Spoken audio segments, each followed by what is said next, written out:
இன்னைக்கு big pass வீட்டிலே டே 57.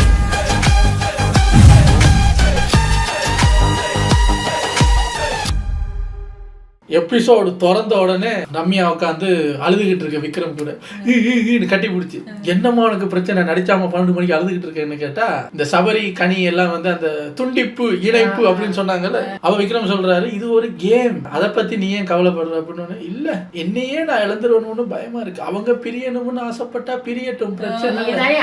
நான் யோசிச்சேன், ஏமா அவங்க எல்லாம் பிரியணும்னு சொன்னாங்க, உங்க அக்கா தான் போன் பண்ணி சொன்னாங்க பிரியட்டாம்னு சொல்லி அவங்க கிட்டே சொல்லி, அப்புறம் துண்டிக்கணும்னு உங்ககிட்ட தான் முதல்ல விஜய் சேதுபதி கேட்டார் யாரை துண்டிக்க போறீங்கன்னு. நீங்க தான் நான் கனியை துண்டிக்கிறேன், ஏன்னா அவங்க இதுக்குள்ள நான் ஒளிஞ்சிருக்கணுங்கிறது பயமா இருக்குங்கிற மாதிரி சொன்னீங்க. அப்ப நீங்க எல்லாம் துண்டிக்கும் போது அவங்க இல்ல பரவாயில்ல எங்களுக்கு ரம்யாவோட நீடிக்கணும்னு கெஞ்சிக்கிட்டு வரணுமா? நீங்க துண்டிக்கிறேன்னா நாங்களும் துண்டிக்கிறோம், வெளியே போய் பேசலாம் தானே சொன்னாங்க.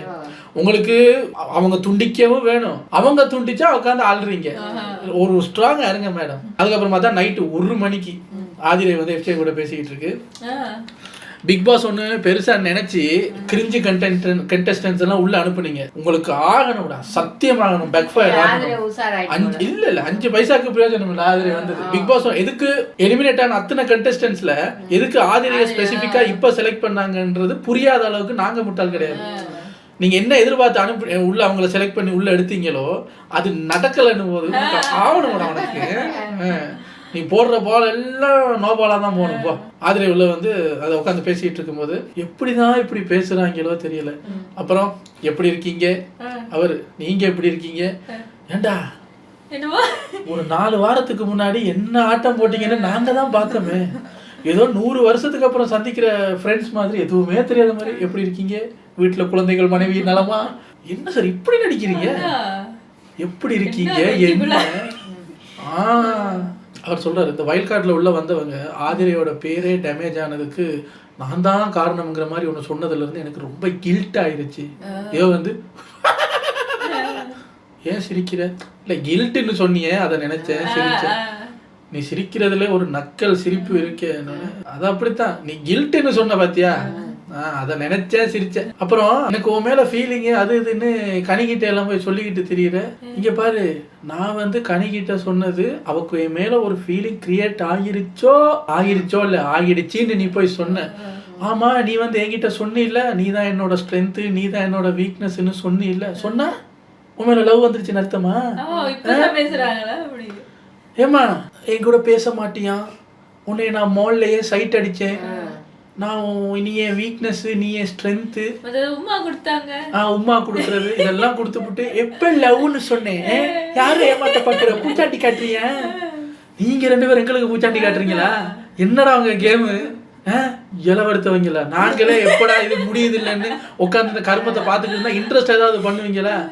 பிக் பாஸ் ஒன்று எதுக்கு உள்ள அனுப்புனாரு, சட்டையை பிடிச்சிட்டு அரைய போடுவியா சண்டையை போடுவியான்னு பார்த்தா நீ போயிட்டு சிரிக்கிற, எதுக்கு நீ எல்லாம் உள்ள போன? அதுக்கு சொல்ற ஆமா நான் உன் வீக்னஸ் ஸ்ட்ரென்த்துங்கிறதெல்லாம் நான் வந்து உங்ககிட்ட பேசினேன், ஆனா எப்பயாவது உன் மேல எனக்கு ஃபீலிங்ஸ் வந்திருக்கு, எனக்கு உன் மேல ஃபீலிங்ஸ் வந்திருக்கு ஏதாவது சொன்னா. அவர் சொல்றாரு ஏய் நான் அப்படித்தானே நீ பண்றேன், நானா போய் கனியக்காட்டையெல்லாம் சொல்லல சரியா, அவங்க வந்து கேட்டாங்க நான் சொன்னேன், ஒவ்வொருத்தர்கிட்டையும் நானா போய் சொல்லல, அவங்களா வந்து கேட்டா நான் சொல்லுவேன். எஃப்ஜே நான் வெளியே எல்லாத்தையும் பார்த்துட்டேன் எஃப்ஜே, பார்த்துட்டு உள்ள வந்திருக்கேன் எஃப்ஜே, நீ வேணா ஒருத்தரா போய் கேட்டு பாரு. எஃப்ஜே நான் எல்லாத்தையும் பார்த்துட்டேங்கிறேன், அப்புறம் எதுக்கு போய் ஒருத்தரா கேட்கறேன், நானே என் கண்ணால பார்த்துட்டேனே நீ பண்ணதெல்லாம் அப்படி பேசிட்டு இருக்கும்போது கட் பண்ணி அடுத்த சீனுக்கு போயிட்டாங்க. அப்ப எந்த அளவுக்குன்னா இந்த ஒரு கான்வர்சேஷன்ல நமக்கு பெரிய ஒரு கண்டென்ட் கிடைக்கும்னு நினைச்சிருப்பாங்க போல, இல்ல கிடைச்சிருக்கும்னு நினைச்சிருப்பாங்க போல, நக்கிட்டு போயிருச்சு. எது வரைக்கும் போட முடியுமோன்னு அவங்க பேசிட்டு இருக்கும் போதே கட் பண்ணிட்டு அடுத்ததுக்கு போயிட்டாங்க. அந்த அளவுக்கு நீ எதிர்பார்த்த நடக்கல இல்ல, அதான் எனக்கும் வேணும், உனக்கு வரணும்டா, இனி வருவ சீசன் 10 தூக்கிட்டு இதோட நீ ஓடிடுன இப்பயே ரெடி ஆயிடுவாங்க 10 கார கூப்பிடலாம்னு. நீ ஒரு ஆள் ஞாபகம் வச்சுக்க, கூப்பிடு என்னை கூப்பிடு இவனை கூப்பிடு பழி வாங்கணும். ஏன்டா பிக் பாஸ் நடத்தணும்னு நீ கவலைப்படுவ, தயவு செஞ்சு 10க்கெல்லாம் வராத சரியா, சீரியல் மாதிரி போய்கிட்டு இருக்கு, நீ 10 பக்கமெல்லாம் வராத தம்பி, இதோட கடையை மூடிட்டு போயிரு. காலையில விடியுது, விடிஞ்சோடனே பார்த்தா the most wanted cringey Viana ஒரு கேமரா பக்கம் அந்த பக்கம் திரும்பிட்டு எனக்கு மாதிரி ஹெவியா இருக்கு.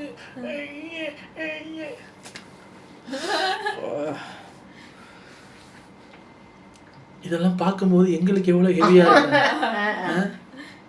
எப்படி இருக்கும் உன்னையெல்லாம் நீ பேசுறதெல்லாம் பார்த்துட்டு போனா பசி எடுக்குது இல்ல, 4 மாத்திரை விழுங்கின மாதிரி ஒரு மாதிரி குய்யா குய்யான கேராவே இருக்கு. உன் நாக்கில் நினைத்தாது நாளா வச்சு தேய்ச்சி விட்டாது பேச, வசம்பு வச்சு தேய்ச்சி விட்டாது பேச. என்ன உனக்கு நாக்குல 2 பேரை நாமினேட் பண்ண போங்கன்னா உள்ள போயிட்டு நான் இன்னைக்கு அவரையும் நாமினேட் பண்ண. அப்பயெல்லாம் நல்லா பேசுறியம்மா, கோல் முட்டும் போது நல்லா கோல் முட்டும் போது நல்லா முட்டுறது மொத்த நேரத்துக்கெல்லாம் அந்த வாயை பார்க்கணும். என்ன எனக்கெல்லாம் எரிச்சலா வந்து இந்த உட்காந்து பார்த்துக்கிட்டு இருக்கேன். உட்கார முடியல, எனக்கு எரிச்சலா இருக்கு. ஒரு 100 நாள் கமிட்மெண்ட் எடுத்து தொலைச்சிட்டு இந்த கருமத்தை எல்லாம் பார்க்க வேண்டியிருக்கேன்ட்டு உட்காந்து பார்த்தேன். அதுக்கப்புறம் சாண்ட்ரா வந்து கேட்குறாங்க, என்ன சோகமா இருக்க? நான் சும்மா உட்காந்து பிக் பாஸோட பேசிட்டு இருக்கேன். ஆதிரை வந்தது கொஞ்சம் டிஸ்டர்ப் ஆயிருக்கேன். அது ஆதிரை ஏன் ஃபர்ஸ்ட் எலிமினேட் ஆகி போனான்னு தெரியுமா? அவள் எங்கேயோ 3வது வாரத்தில் அவள் கேமை லாஸ் பண்ணிட்டான்னு நினைக்கிறேன். எப்படி லாஸ் பண்ணா தெரியல, யாரால லாஸ் பண்ணா தெரியல. அதை தெரிஞ்சுக்க ஃபர்ஸ்ட், அதெல்லாம் தெரியும், அதை தெரிஞ்சுக்க. Think about it. அதுக்கு உனக்கு பதில் கிடைச்சிருச்சுன்னா உனக்கான பதிலும் கிடைச்சிரும். அதுதான் உனக்கும் பதில். நேரா சொல்லல, நேரா சொன்னா போல திருத்த போறாங்க.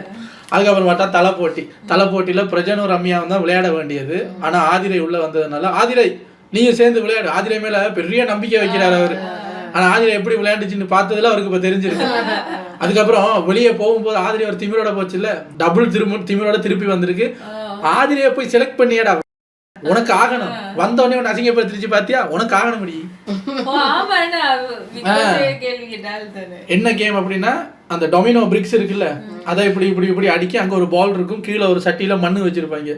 அதை சரியா அடுக்கி இப்படி தள்ளி விட்டா அது கிடுக்கிடுன்னு போய் அந்த பாலை கீழே தள்ளி விட்டு மண்ணுக்குள்ள விழணும் பால். ரம்யா காம் கம்போஸ்ட் அளந்து மொதல் போல விழுந்துருச்சு. ஆதிரை வந்து அடிக்கிட்டு போகும்போது 3வது அடுக்கும் போது இங்க கை தட்டுப்பட்டு அது விழுந்து அப்படி போய் ஆதிரை கிளம்சி. Prajan no smart work, hard work மட்டும்தான். கஷ்டப்பட்டு அட்டுக்கிறாரு, தட்டுறாரு, ஒரு பால் விழுந்துருச்சு. அங்க ரம்யா அவருக்கு 2வது பால் விழும்போது ரம்யா 3வது பாலை போட்டு ஜெயிச்சிருச்சு. ஆதிரை ஒரு பாலும் போடல. ரம்யா வாழ்த்துக்கள் அப்படின்னு பிக் பாஸ் பேசிட்டு இருக்கிற அந்த கேப்ல ஆதிரை வந்து அடிக்கிருச்சு, எல்லாத்தையும் அடிக்கிட்டு பால் அங்க இருக்கு. இப்ப ரம்யா வின்னு, பிக் பாஸ் பேசிக்கிட்டு இருக்காரு. இப்ப வாழ்த்துக்கள் அப்படின்னு சொல்லிட்டு அடுத்தது பேசுவாரு. இத்தனை சீசன் ஆடியன்ஸா இருக்கிற எங்களுக்கே தெரியுது, உள்ள இருக்கிறவனுக்கு தெரியாம இல்ல. ரம்யா வாழ்த்துக்கள் தட்டி விட்டுருச்சாரு அவர் பேசும்போது.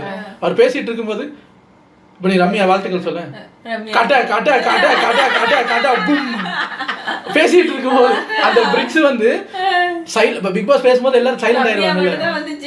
ஆமா, பிக் பாஸ் பேசும்போது அந்த இடமே சைலண்டா இருக்கும். எல்லாரும் சைலண்டா இருக்கும்போது இவன் மட்டும் கட்ட கட்ட கட்ட கட்ட கட்ட பூம். அவர் வந்து லயமே ஜெயம் அப்படின்ட்டு, ரம்யா பிக் கேப்டனான உங்களுக்கு வாழ்த்துக்கள். நீங்க கேப்டனா பதவி ஏற்கும்போது செய்ய வேண்டிய வேலையோட நான் சொல்ற வேலையும் செய்யுங்க. நான் இப்ப பேசும்போது ஆதிரை பண்ணாங்கல்ல, அது மாதிரி உங்க ஹவுஸ்மேட்ஸ் யாரும் இனி இந்த வீட்டுக்குள்ள பண்ணக்கூடாது, சரியா? அது மாதிரி நடந்துக்கங்க. ஆதிரைக்கு முகம் மாறிடுச்சு. ஏய் பிக்கு, உனக்கு ஆகணும்டா பிக்கு. அத சொல்ற அளவுக்கு அவருக்கு அது பிடிக்கல. உனக்கு ஆகணும், உனக்கு பிடிக்குதோ பிடிக்கல, உனக்கு ஆகணும். உன்னைய பேசவே விடக்கூடாது. போய் ஆதிரியை உள்ள எழுத்து இல்ல, கேவலமான ஒரு கிரிஞ்சி லவ் கண்டென்ட்டுக்கு சூப்பரா வந்து தீனி போடுவேன்னு ஆதிரியை உள்ள எடுத்தல. உனக்கே மரியாதை பாரு. வாழ்த்துக்கள் ரம்யா தான் சொன்னாங்க. காட்டா காட்டா காட்டா காட்டா கும்மு. உனக்கு ஆகணும்டா, உனக்கு ஆகணும்டா. வார கடைசியில வந்து ஹவுஸ் மேட்ச் கிட்ட அசிங்கப்படுற விஜய் சேதுபதியும் சரி, டெய்லி உள்ள உட்காந்துக்கிட்டு ஆதிரை கிட்ட அசிங்கப்பட போற நீயும் சரி. நல்ல மாட்டுக்கு ஒரு சூடு. ஆல்ரெடி உன்னை எத்தனை வாட்டி அசிங்கப்படுத்திருச்சு. திருப்பி கூப்பிட்டு இல்ல, ரோட்ல கிடக்கிற சாணியை எடுத்து நீயா வாயில போட்டுக்கிட்டு இல்ல, புளிக்கதான் செய்யும். தின்னு. நாமினேஷன் நடந்துகிட்டு இருக்கும்போது வியானாவும் பார்வதியும் நாய் குலைக்குது. அந்த பக்கம் ரம்யா இருந்து வியானா தூங்குறத மட்டும்தான் பார்த்துருக்கு. வியானா எந்திரிச்சு போய் நில்லு வியானா, பனிஷ்மெண்ட். நான் தூங்கலை, நான் மட்டுமா தூங்குறேன். அப்போ அப்படியே சைலண்ட் ஆகுது.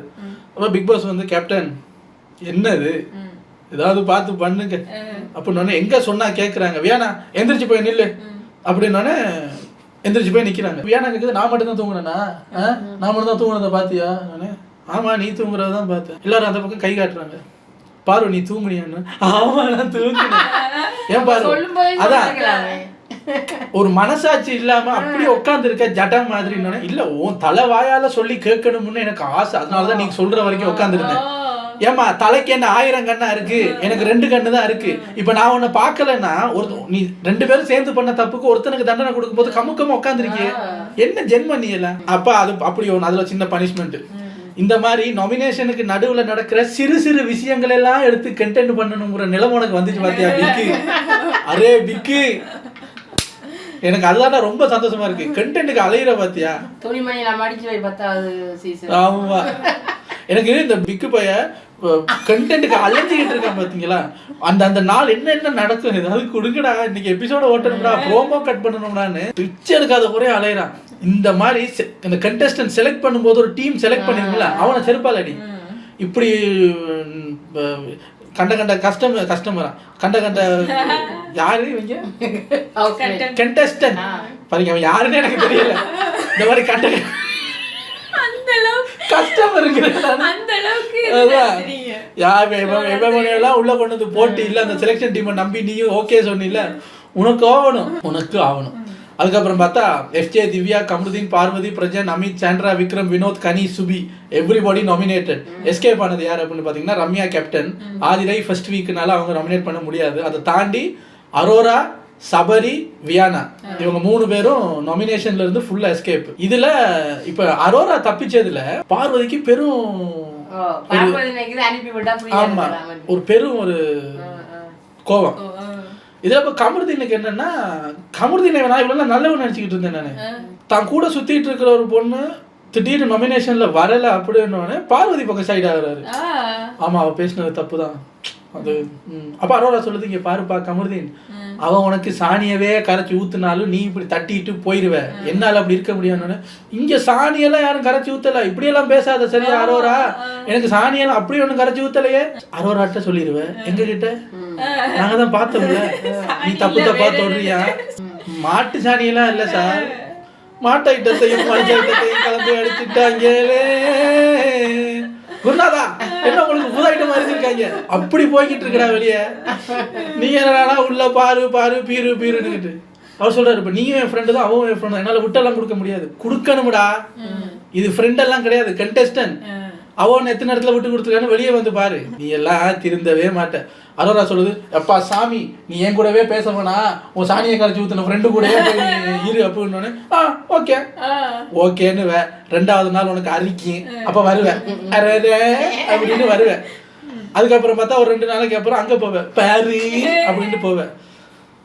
உன்னையெல்லாம் ஆனா உன்னைய மாதிரி ஆளுங்க தான்டா இப்போதைக்கு தேவை.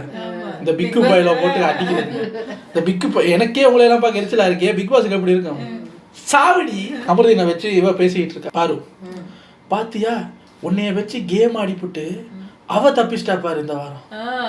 இதுதான் எனக்கு தாங்க முடிய மாட்டேங்குது. அவரும் ஆமா இல்ல உன் கூட சேர்ந்து நாமினேட் ஆனா சந்தோஷம், இப்ப அவ தப்பிச்சிட்டானே இவர் ரியலைஸ் பண்றாரு. ஆமா லவ் ட்ரையாங்கிள்ங்கிறாங்க, இப்ப நானும் பார்வை மாட்டிக்கிட்டு அவ தப்பிச்சிட்டாளே.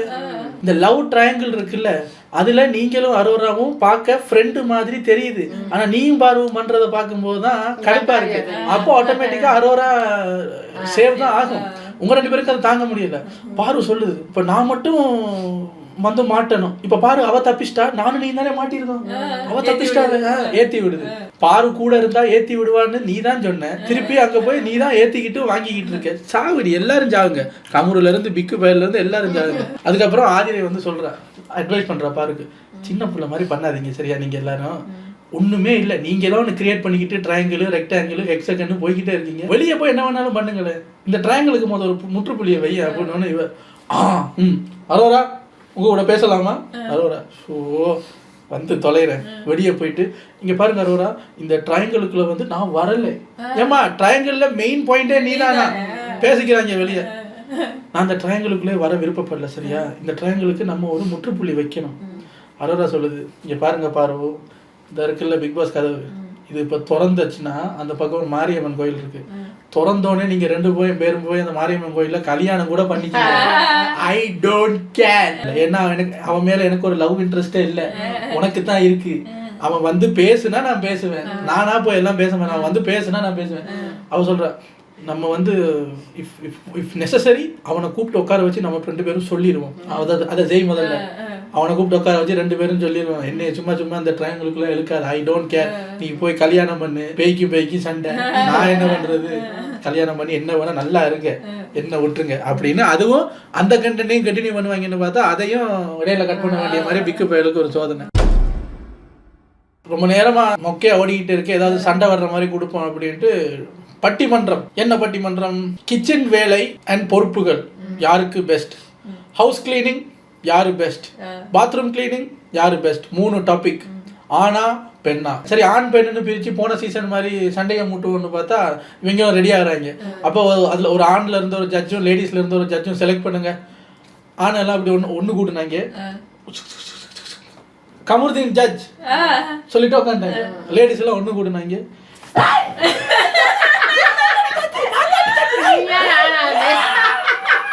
அப்படின்னு கையெல்லாம் கடிச்சு என்னடா பண்றீங்க, ஜட்ஜ் தான செலக்ட் பண்ண சொன்னாங்க.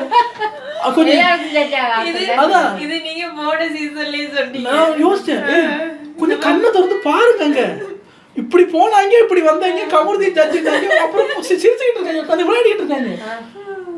அது ஏன் சார் எல்லா சீசன்லயும் பாய்ஸ் கேர்ள்ஸ் பிரிச்சா டக்குன்னு செலக்ட் பண்றாங்க பாய்ஸ். எப்பா நீ ஜட்ஜா போறியா, சரி போற, நீ சரி நீ வேணா நான் போறியா, போறேன். இங்க என்னடா சண்டை, நீ கூடாது நான் தான் போவேன். அரோரா போய் நிக்குது, நான் ஜட்ஜா இருக்கேன், நான் நல்லா பாயிண்டா பேசுவேன், நான் ஜட்ஜா இருக்கேன். திவ்யா நானும் தான் பாயிண்டா பேசுவேன், நானும் ஜட்ஜா இருக்கேன். இல்ல பாரு வந்து பேச்சாளர்ல இருக்குது. அப்ப வியானா அங்க இருந்து வருது. வியானாக்கு இது என்ன கேம், என்ன ஒண்ணு தெரியல, ஜட்ஜுன்னா என்னன்னு தெரியுமா? வியானா வருது, அது சபைக்கு எல்லாரும் முன்னுக்கு சொல்லுது, வியானா நீ ஜட்ஜா இருக்கிறதுக்கு என்ன தகுதி இருக்கு சொல்லு. நான் வந்து நல்லா பாயிண்டா பேசுவேன், அந்த பாயிண்ட் பேசுறத வச்சு இப்ப நான் ஜட்ஜா இருந்தேன்னா அவங்க எதிர் டீம்ல இருந்து பேசுவாங்கல்ல, அவங்க பேசுற அந்த பாயிண்ட்டை எடுத்து அதை நம்ம டீமுக்கு சாதகமா கொண்டு வந்து நம்ம டீமை ஜெயிக்க வச்சிருவேன்.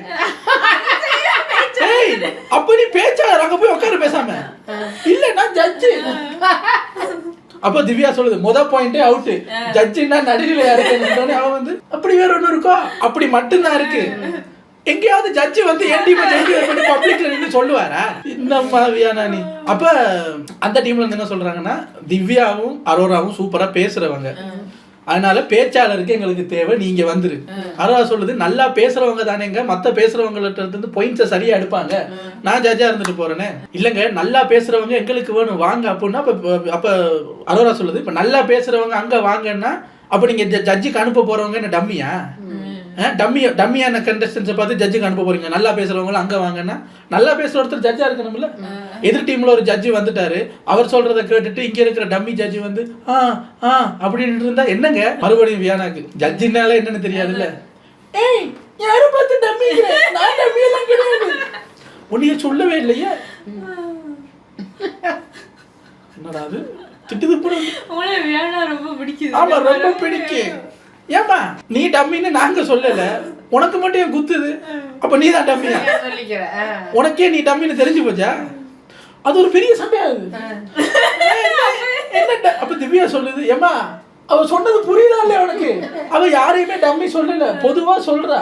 அப்ப பாரு அங்க இருந்து இங்க அரோரா டம்மி கும்மி அந்த வேர்ட்ஸே யூஸ் பண்ண வேணாம் அப்படி இப்படின்னு சண்டை போய்கிட்டு இருக்கு. சபரி பாய்ஸ் எல்லாம் உட்காந்துக்கிட்டு ரசிக்கிறாங்க, ஏன்னா செலக்ட் பண்ணியாச்சு இங்க கமருதீன் ரசிச்சுக்கிட்டு இருக்காங்க.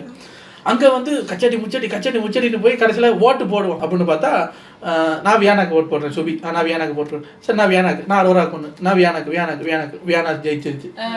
ஓகே பிக் பாஸ், நாங்கள் வந்து வியானாவை ஜட்ஜா நிப்பாட்டுறோம்னோடனே விக்ரம் வந்து பாய்ஸ் ஒரு நிமிஷம் பேசிக்கவா, பேசுடா, யாரை ஜட்ஜுக்கு நிப்பாட்ட போறீங்க? வியானாவை. போராடுவோம். வியானா கேட்குது, எதுக்கா கொஞ்ச நேரத்துக்கு நீதானே வந்து உங்க டீமுக்கு சப்போர்ட் பண்ணுவேன் நான் ஜட்ஜின்னு சொல்லிதான் பேசுனேன். அதான் சபையில எங்க முன்னாடியே சொல்லிட்டு அப்ப நீங்க அவங்க செலக்ட் பண்ணீங்கன்னா நீங்க ஜெயிக்கிறதுக்கா? முடியாது, ஒத்துக்கவே முடியாதுன்னு அங்க இருந்து சான்றா. இதுக்குதான் நான் சொன்னேன், இது சபையில சொல்ற இப்ப அதை தூக்கி வச்சுட்டு வந்துட்டாங்க பாருங்க அப்படின்னு பேசிட்டு திரும்பி பார்த்தா விக்ரம் மட்டும் உட்கார்ந்து இருந்த இடத்துல எல்லா பாய்ஸும் அமித்தெல்லாம் வந்துட்டு போராடுவோம். இவங்க எங்க கிட்டே இப்ப சபையில வந்து சொன்னாங்க, நான் பாயிண்ட்டை எடுத்து நம்ம டீமுக்கு சப்போர்ட் பண்ணி ஜெயிக்க வச்சிருன்னு. இவங்களை இப்படி சொன்னவங்களே ஜட்ஜ் ஆக்குனா எங்களுக்கு எப்படிங்க அப்படின்னு வியானா பாக்கு. அப்ப நான் யோசிச்சேன், வியானாக்கு உனக்கு விளையாடவும் தெரியல, ஜட்ஜுன்ட்டு நீ போய் பாயிண்ட்டை கொடுத்துட்டு இப்போ பாரு போராட்டம் பண்ற அளவுக்கு கொண்டு வந்து நிப்பாட்டிட்டு ஒரு ஜட்ஜு வேணான்னு போராட்டம் பண்ணும்போது கேர்ள்ஸ்னால அதை தடுக்க முடியல.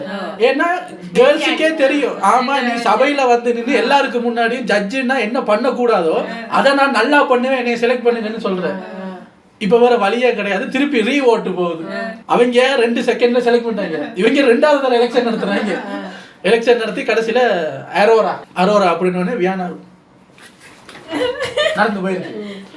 அப்பா கனி கூப்பிடுது, வியானா இங்க வா, நம்ம இப்ப கேர்ள்ஸ் டீம்ல இருக்கோம்ல, சண்டே எல்லாம் அப்புறம் போட்டுக்கலாம், இப்ப நம்ம ஜெயிக்கணும். சரிங்க ஜெயிப்போம், நான் தானே டம்மி, நீங்க எல்லாம் ஒரு அம்மி தானே. என்னடி டம்மின்னுகிட்டு, இல்லங்க நீங்க எல்லாம் சூப்பர் பிளேயர், அம்மா தாயே நான் தான் டம்மி, ஒத்துக்கிறேன் நான் டம்மி. உன்னை டம்மின்னு யாரும் சொல்லல, நீ யார் ரெஜிஸ்டர் பண்ணிக்கிற, ஆசைப்பட்டினா வச்சுக்க. இந்த இதுல விளையாடி பேசி காட்டு. இப்ப சரி நீ டம்மி இல்லன்னே வச்சுக்கோ, அரோராவை இப்ப தண்டனை கொடுப்போம். நீ டம்மியா இல்லைன்னா ஏன் ஜட்ஜுக்கு குவாலிஃபிகேஷனா இருக்கும்போது அந்த ரீசனை சொன்ன, அப்ப நீ டம்மி தானே, உனக்கு என்னன்னே புரியல. அப்ப அரோரா சொன்னது தப்புன்னா நீ எக்ஸாம்பிளோட காட்டிட்டியம்மா, வீட்டுல இருக்கிறதுலே பெரிய டம்மி நான் தான். அப்புறம் என்ன சண்டை போட்டுக்கிட்டு இருக்கு. சண்டை போட்டு முடிச்சதுக்கு அப்புறம் உள்ள போய் பட்டிமன்றமும் தொடங்குது. கிச்சன் டீம் குக்கிங் பெஸ்ட் யாரு, சபரி வெர்சஸ் பாரு. பேசுறாங்க boys team win. House cleaning task Vikram versus Subi. பேசுறாங்க women's team win. Bathroom cleaning Aadhirai versus FJ. பேசுறாங்க women's team win. 2 point women's team win பண்ணதுனால உமன்ஸ் டீம் வின்னு. அப்படியே நல்லா பேசினாங்களோ, எவனுமே ஒழுங்கா பேசல. ஆனா வேற வழியே இல்ல, அந்த பட்டிமன்றத்தை கடைசி 3 நிமிஷத்துல கொண்டு ஃபுட்டேஜ்ல வச்சிருந்தா நம்புவீங்களா நீங்க எந்த அளவுல அது ரியலா இருந்திருக்குன்னு. பிக் பாஸ் எதிர்பார்த்து சொன்ன பட்டிமன்றம் ஒண்ணு, இவங்க நடத்தி அவருக்கு ப்ரொடக்டா கொடுத்த பட்டிமன்றம் ஒண்ணு. பட்டிமன்றத்துல கண்டென்ட் கொடுப்பாங்கன்னு பார்த்தா ஜட்ஜி செலக்ட் பண்றதுலதான் கண்டென்ட். ஜட்ஜி செலக்ட் பண்ண 7 நிமிஷம், பட்டிமன்றம் 3 நிமிஷம். எப்படி அப்ப இந்த சீசன் எப்படி விளங்குமா ஐயா, விளங்குமா? என்ன அவ்வளவுதான், எந்திரிச்சு போங்க, அவ்வளவுதான் முடிஞ்சு போச்சு. பட்டிமன்றம் முடியுது. பட்டிமன்ற ரிசல்ட்லயாவது ஆண் பெண் சண்டை போடுவார்கள் என்று பார்த்தால் அமித் எந்திரிச்சு இந்த ஜட்ஜஸோட தீர்ப்பே மகேந்திர வாங்க போய் சாப்பிடுவோம் போயிட்டாரு. யாரு ஜெயிச்சாலும் தோத்தல அவங்களுக்கு சோத்துல குறியா இருக்காங்க, என்ன பண்றது. உங்களை அடுத்த வீடியோல வந்து சந்திக்கிறேன். இன்னைக்கு இதுதான் நிலவரம் கலவரம்.